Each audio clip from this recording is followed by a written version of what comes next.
ಕರ್ನಾಟಕ ರಾಜಕಾರಣದಲ್ಲಿ ಮತ್ತೊಮ್ಮೆ ಸಚಿವ ಸಂಪುಟದ ಮೇಜರ್ ಸರ್ಜರಿ ಕುರಿತ ಮಾತುಗಳು ಜೋರಾಗಿ ಕೇಳಿಬರುತ್ತಿದೆ.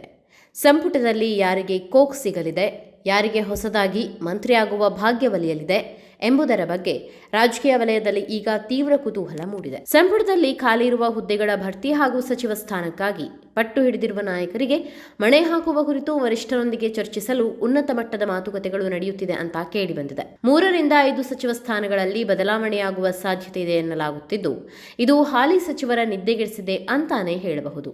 ಇದರ ಜೊತೆಗೆ ಸಂಪೂರ್ಣ ವಿಸ್ತರಣೆಯ ಭಾಗವಾಗಿ ಮಹಿಳೆಗೆ ನೀಡಬೇಕಾದ ಒಂದು ಸ್ಥಾನವೂ ಖಾಲಿ ಇದ್ದು, ಇದಕ್ಕೆ ತೀವ್ರ ಪೈಪೋಟಿ ಏರ್ಪಟ್ಟಿದೆ. ಮಾಜಿ ಸಚಿವರಾದ ಲಕ್ಷ್ಮೀ ಹೆಬ್ಬಾಳ್ಕರ್, ಅನ್ನಪೂರ್ಣ ತುಕಾರಾಂ, ರೂಪಾ ಶಶಿಧರ್ ಹಾಗೂ ನಯನಾ ಮೋಟಮ್ಮ ಸೇರಿದಂತೆ ಪ್ರಮುಖರು ಸಚಿವ ಸ್ಥಾನದ ಪ್ರಮುಖ ಆಕಾಂಕ್ಷಿಗಳಾಗಿದ್ದಾರೆ.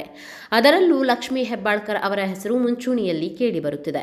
ಮತ್ತೊಂದೆಡೆ ಎಂ ಕೃಷ್ಣಪ್ಪ ಹಾಗೂ ಬಸವರಾಜ ಶಿವಣ್ಣನವರ್ ಅವರು ಸಚಿವ ಸ್ಥಾನಕ್ಕಾಗಿ ತೀವ್ರ ಪಟ್ಟು ಹಿಡಿದಿದ್ದಾರೆ.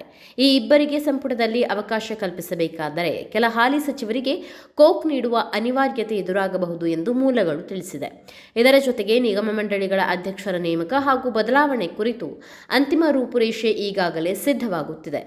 ದೆಹಲಿ ವಲಯದಲ್ಲಿ ನಡೆಯಲಿರುವ ಈ ಮಹತ್ವದ ಸಭೆಯ ಬಳಿಕ ರಾಜ್ಯ ಸಚಿವ ಸಂಪುಟದಲ್ಲಿ ಯಾವೆಲ್ಲ ದೊಡ್ಡ ಬದಲಾವಣೆಗಳಾಗಲಿವೆ ಎಂಬುದನ್ನು ಕಾದು ನೋಡಬೇಕಿದೆ.